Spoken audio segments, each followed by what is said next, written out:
Salam dan damai sejahtera bagi kita semua.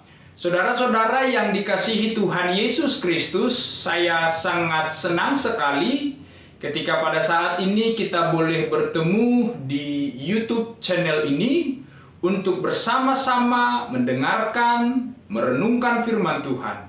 Sebab saya percaya bahwa iman kita akan bertumbuh jika kita setia mendengarkan firman Tuhan, merenungkan firman Tuhan, dan melakukannya di dalam hidup kita. Oleh sebab itu, saya mengajak kita untuk bersama-sama mendengarkan firman Tuhan yang tertulis dalam Amos 7 ayat 10 sampai ayat 17.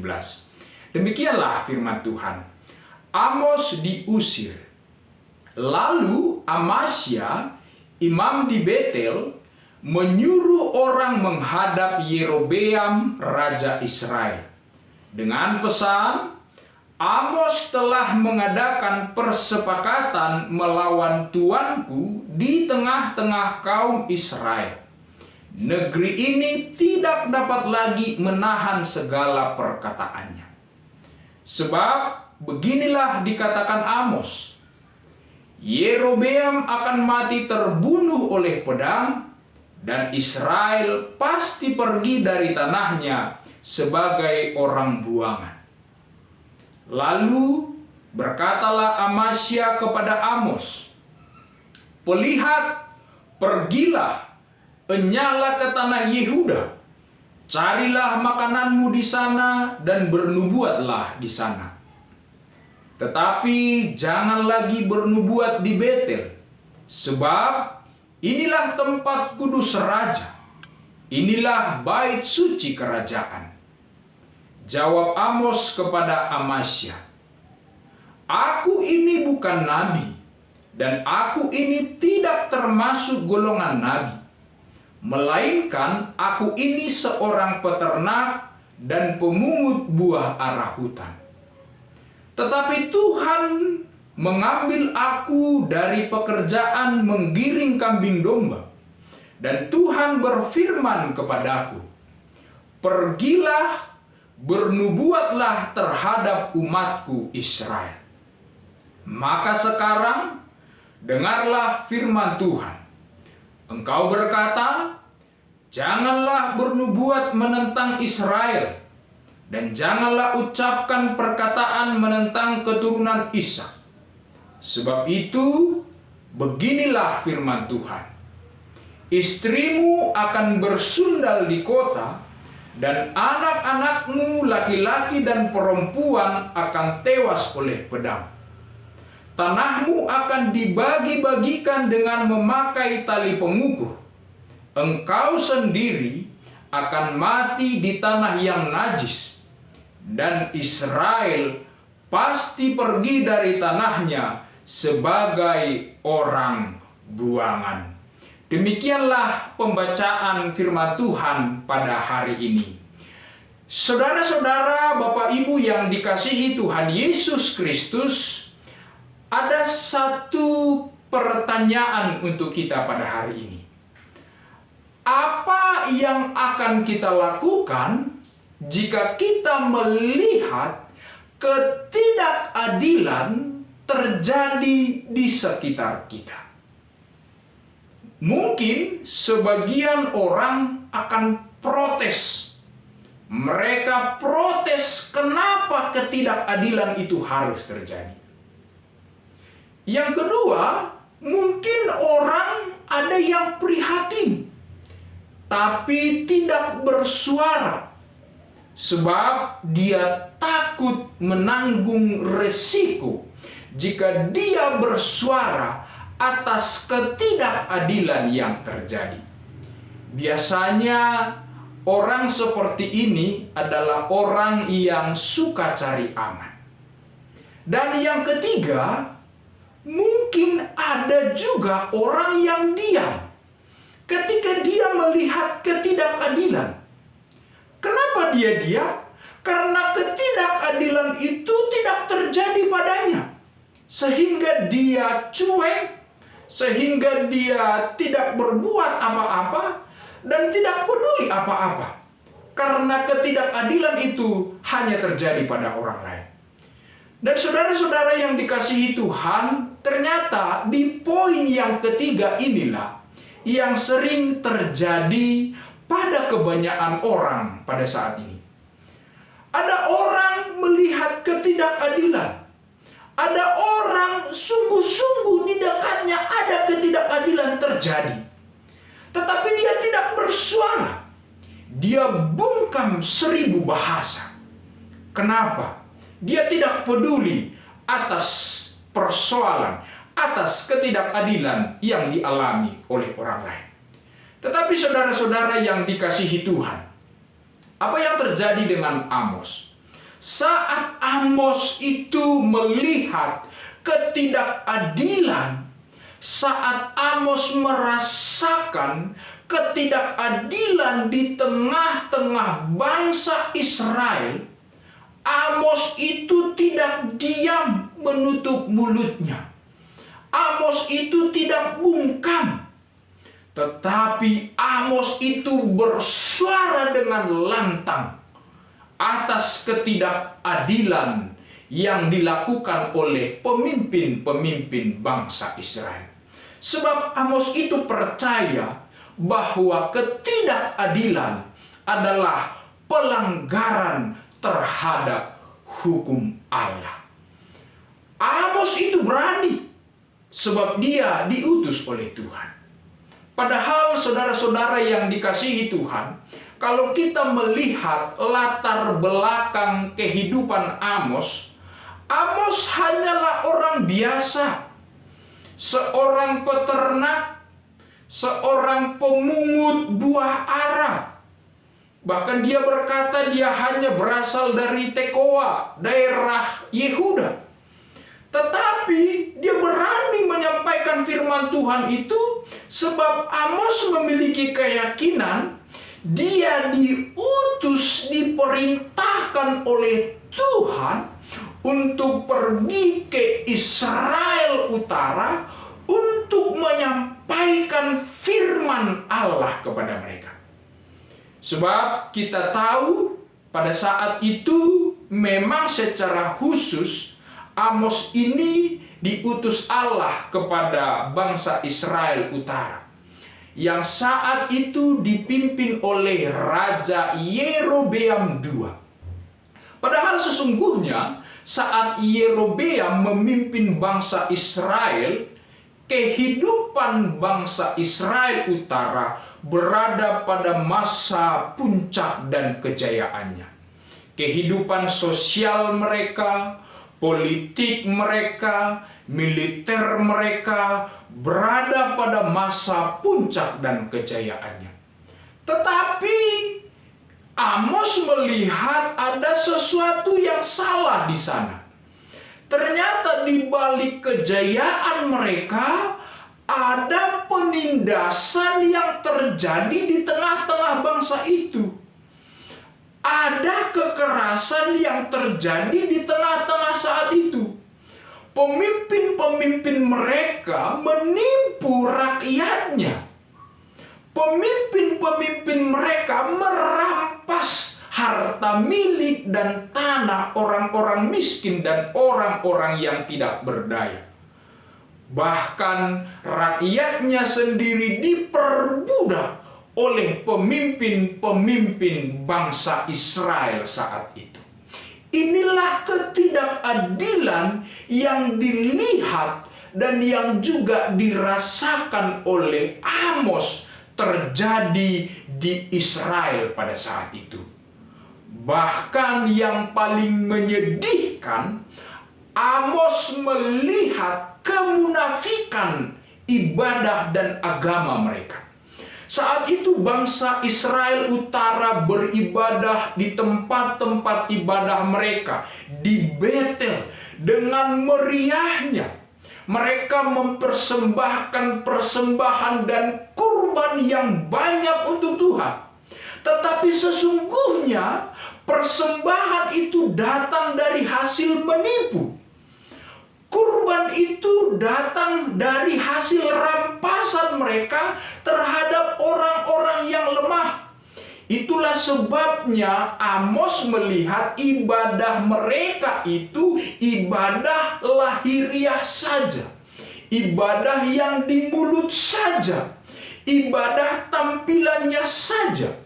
Tetapi kehidupan mereka, jati diri mereka tidak sungguh-sungguh memiliki kasih sayang kepada orang lain.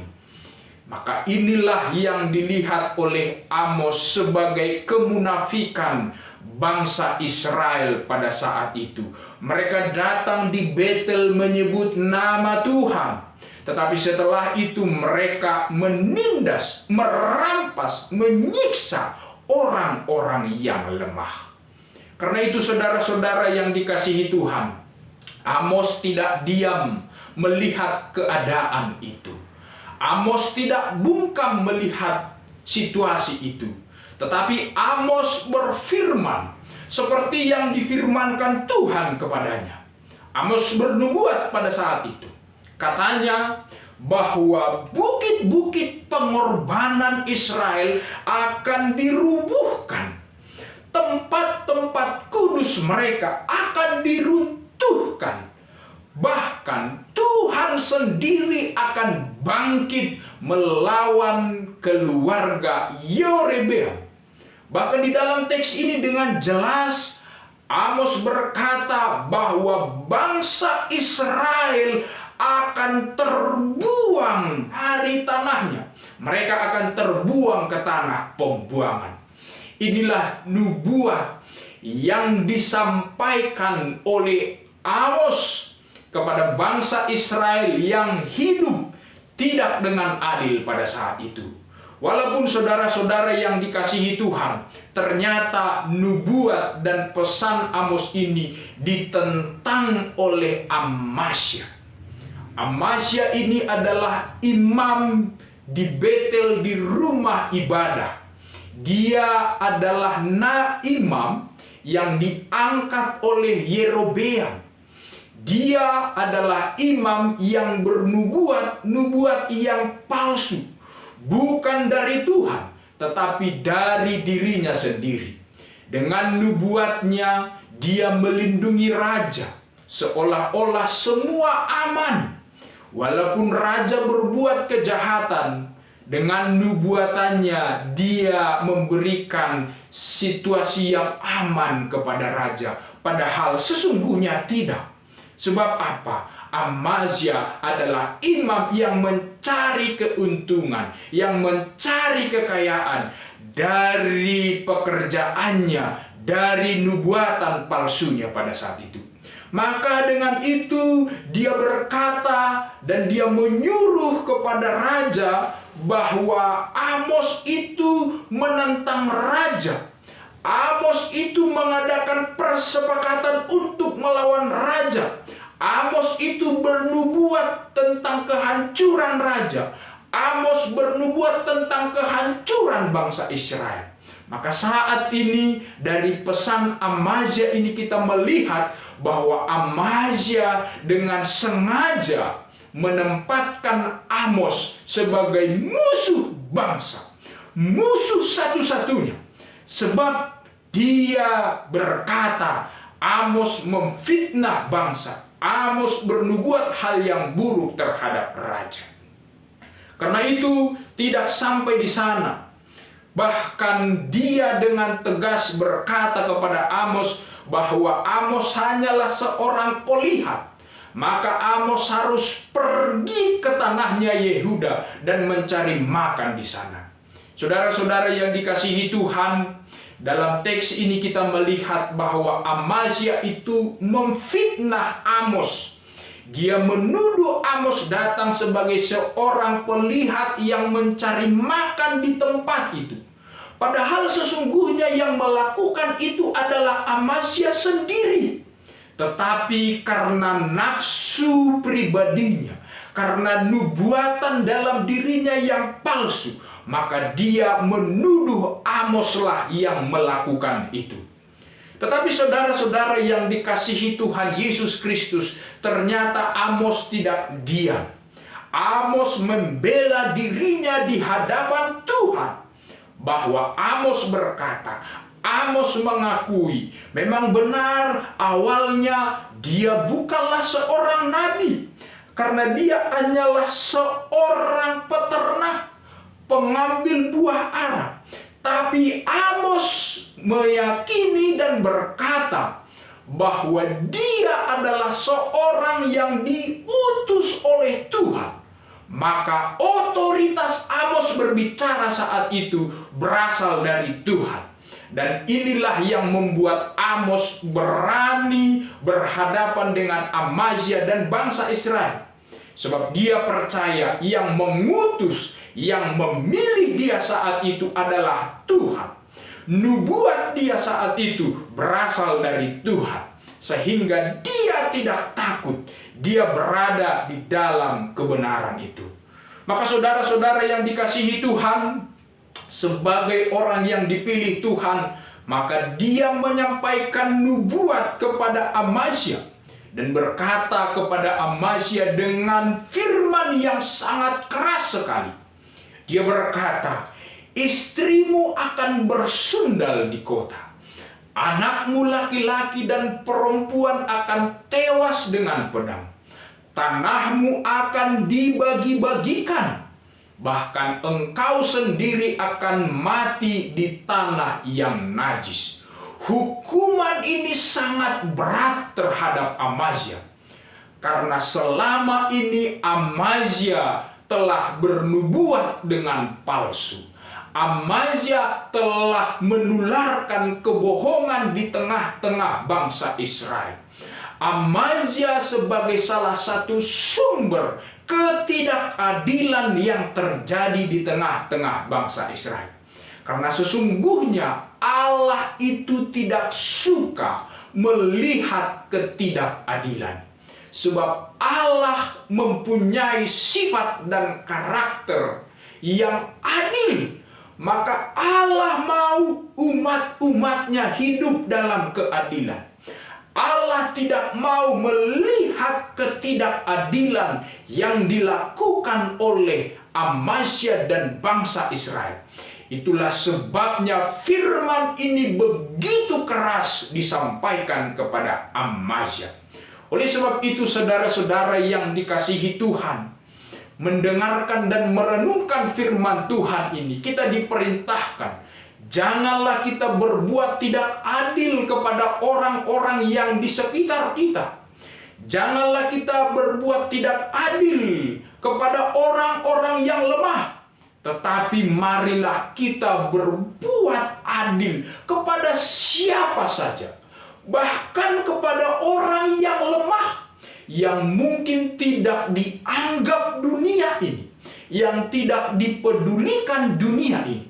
Tapi sebagai umat Allah, kita harus berlaku adil dalam hidup kita.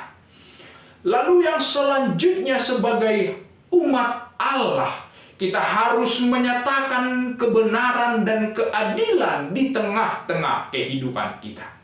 Kebenaran itu seperti cahaya. Walaupun dia kecil, tapi dia akan tetap bercahaya di tengah kegelapan. Sama halnya dengan keadilan dan kebenaran. Ketika kita melakukan keadilan dan kebenaran itu, maka kebenaran itu pada saatnya akan menunjukkan sifatnya, bahwa kebenaran tetaplah kebenaran dan keadilan tetaplah keadilan. Maka dengan mengimani firman Tuhan Yesus yang berkata, jika ya hendaklah katakan ya, jika tidak hendaklah katakan tidak. Maka jika kebenaran lakukanlah kebenaran, jika keadilan lakukanlah keadilan. Jangan pernah melakukan ketidakadilan dan ketidakbenaran di tengah-tengah kehidupan kita.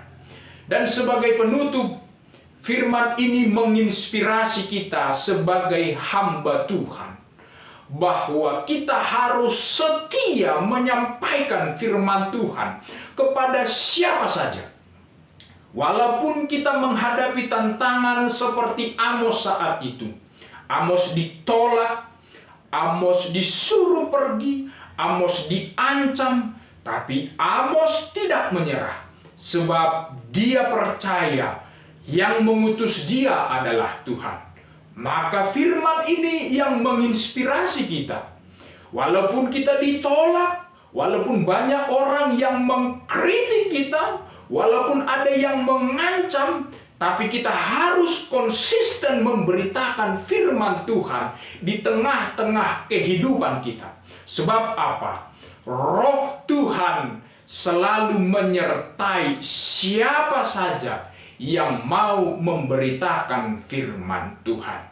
Maka saudara-saudara yang dikasihi Tuhan, beritakanlah firman dan kebenaran itu, maka damai dan sukacita akan kita dapatkan bersama-sama. Amin. Tuhan Yesus memberkati kita.